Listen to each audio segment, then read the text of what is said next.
TNPSC சற்று முன் வெளியிட்டிருக்கிற ஒரு முக்கியமான அறிவிப்பை பற்றி தான் நம்ம இந்த வீடியோவில் பார்க்க போகிறோம்.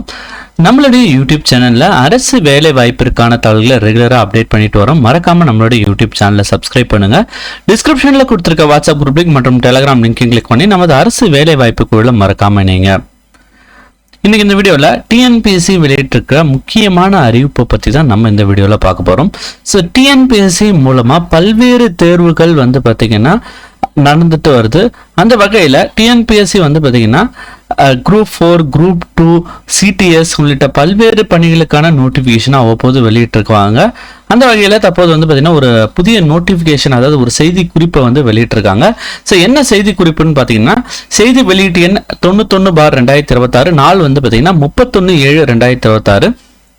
இந்த நோட்டிபிகேஷன் படி பார்த்தீங்கன்னா தமிழ்நாடு அரசு பணியாளர் தேர்வாண ஆணையத்தின் அறிவிக்கை எண் 11/2025, நாள் பார்த்தீங்கன்னா 15/7/2025 வாயிலாக நடந்த குரூப் 2 மற்றும் குரூப் 2A பணிகளுக்கான காலி பணியிடங்களை நிரப்ப நேரடி நியமனம் செய்வதற்கு தேர்வு செய்யப்பட்டுள்ள தேர்வுகளின் சான்றிதழ் பதிவேற்றம் செய்யப்பட்டதில் சான்றிதழ் சரிபார்ப்புக்கு பின்னர் சில தேர்வுகளுடைய சான்றிதழ்கள் குறைபாடாக மற்றும் சரியாக பதிவேற்றம் செய்யப்படாமல் உள்ளதுன்னு கண்டறியப்பட்டுள்ளது.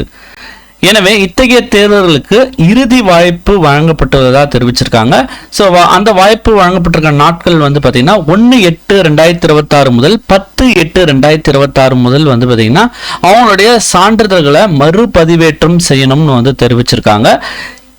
இந்த தகவலை பார்த்தீங்கன்னா அந்த தேர்வுகளுக்கு எஸ்எம்எஸ் மூலமாகவும் மின்னஞ்சல் மூலமாக, அதாவது இமெயில் மூலமாக பார்த்தீங்கன்னா தகவலை தெரிவித்திருக்காங்க.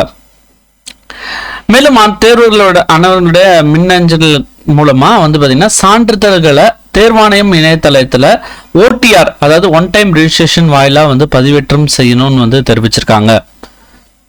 அவ்வாறு உரிய சான்றிதழ்களை பதிவேற்றம் செய்யாத தேர்வுகளின் உரிமை கோரல், அதாவது கிளைம் பார்த்தீங்கன்னா விண்ணப்பம் நிராகரிக்கப்படும் தெரிவிச்சிருக்காங்க. ஸோ இந்த இன்ஃபர்மேஷன் உங்களுக்கு பயனுள்ளதாக இருக்கும்னு நினைக்கிறேன். மேலும் தினசரி வெளியாகிற அரசு வேலை வாய்ப்பு தகவலுக்கு மறக்காம நம்மளுடைய யூடியூப் சேனலை சப்ஸ்கிரைப் பண்ணுங்க. தேங்க்ஸ் ஃபார் வாட்சிங் திஸ் வீடியோ.